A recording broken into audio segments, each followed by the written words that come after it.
கோவில்கள், பள்ளி வளாகம், மக்கள் கூடுகின்ற இடங்கள் இது உள்ளிட்ட இடங்களில் வந்து 717 கடைகள், மதுக்கடைகள் மூட வேண்டும் என்று மாண்புமிகு முதல்வர் அவர்கள் ஏற்கனவே அறிவித்திருந்தார்கள். சட்டப்பேரவையிலும் அது குறித்து அறிவித்து நன்றியும் சொல்லியிருந்தார்கள்.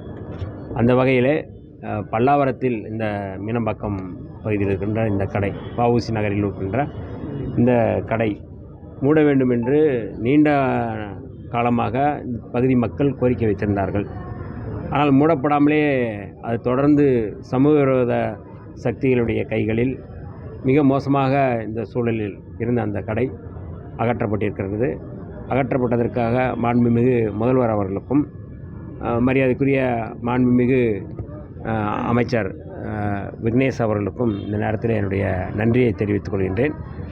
சமூக அக்கறையோடும் சமூக பொறுப்போடும் மக்களுடைய குறிப்பறிந்து தேவையறிந்து மக்களுடைய பிரச்சனைகளை அணுகி இந்த கடையை மூடியிருப்பது என்பது இந்த பகுதி மக்கள் வரவேற்கிறார்கள்.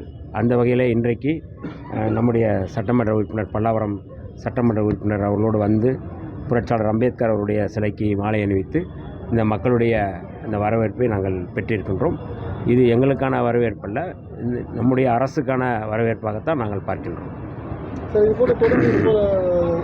கடைகள் மூடப்பட்டு வருங்க இல்லை, ஏற்கனவே வந்து 717 கடைகள் மூடியிருக்கிறாங்க. எங்கெங்கெல்லாம் வந்து மக்கள் கூடுகின்ற இடமா இருக்குது அல்லது வந்து கோவில் பகுதியாக இருக்குது என்பதை கண்டறிந்து அந்த மாதிரி இருக்குது அப்படின்னா, மக்கள் சொல்கிறாங்க அப்படின்னா, மாண்புமிகு சம்மந்தப்பட்ட அமைச்சர் அவர்களிடம் இது குறித்து எடுத்து சொல்லி எந்த இடங்களிலெல்லாம் வந்து அந்த மாதிரி பிரச்சனை இருக்குது அப்படிங்கிறத கண்டறிந்து மூடுவார்கள் அல்லது வேறு எங்காவது மாற்றி வைப்பார்கள். இப்போ குறிப்பாக நேற்றைக்கு கூட இது சம்பந்தமாக ஒரு 8 கடை நம்ம கொடுத்துருக்கோம் ஐயா, அமைச்சர் கொடுத்துருக்குறோம். மாற்றி அமைக்கிறதுக்கு இந்த ஏற்கனவே கொடுத்துருக்குறோம். இப்போ நான் கூட என்னுடைய தொகுதி திண்டிவனத்தில் கூட 2 கடைகள் வந்து மூட வேண்டும் என்று நேற்று கோரிக்கை வைத்திருந்தேன்.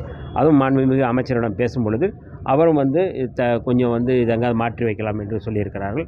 ஆகவே கட்டாயம் வந்து இப்போ சட்டமன்ற உறுப்பினர் அவர்கள் இதே தொகுதியில் 8 கடைகள் வந்து மாற்றி வைக்க வேண்டும் என்று கோரிக்கை வைத்திருக்கிறார்கள். இதையும் நாங்கள் வந்து சொல்லி மக்களுடைய வசதி, மக்களுடைய தேவைகள் தான் முக்கியம்.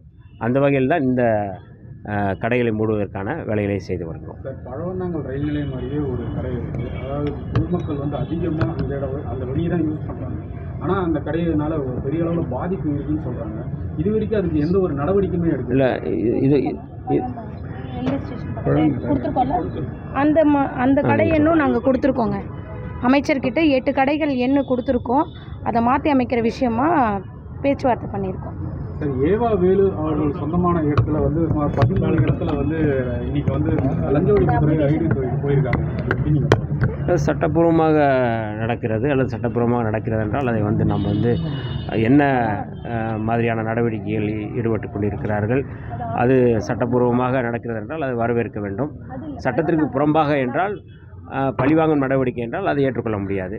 ஆகவே அது இப்பொழுதுதான் வந்து அது குறித்து வந்து விசாரணை செய்து கொண்டிருக்கிறார்கள். முழுமையாக தெரிந்த பிறகு நாங்கள் அது குறித்து வந்து பேசுவோம். சென்னை மாநகராட்சி மேயர் பிரியா அவர்கள் வந்து ஒரு கோரிக்கை வந்து நேற்று வச்சிருக்க கோரிக்கைன்னா ஒரு அறிவிப்பே கொடுத்துருக்காங்க. பள்ளிகளில் வந்து அரசு அதிகாரிகள், மக்கள் பிரதிநிதிகள் அவங்கள தவிர வேறு யாருமே வந்து ஆய்வுக்கு போகக்கூடாது அப்படின்னு சொல்லிட்டு ஒரு அறிவிப்பும் கொடுத்துருக்காங்க. என்ன சொல்லியிருக்கிறாங்க?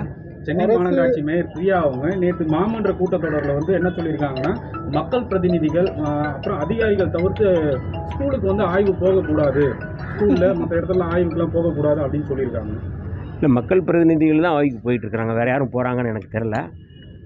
இப்போ சட்டமன்ற உறுப்பினர்கள், நாடாளுமன்ற உறுப்பினர்கள், அமைச்சர்கள், அதே போல் வந்து மேயர் போன்றவர்கள், மாமன்ற உறுப்பினர், இவங்க எல்லாமே வந்து மக்கள் பிரதிநிதிகள் தான்.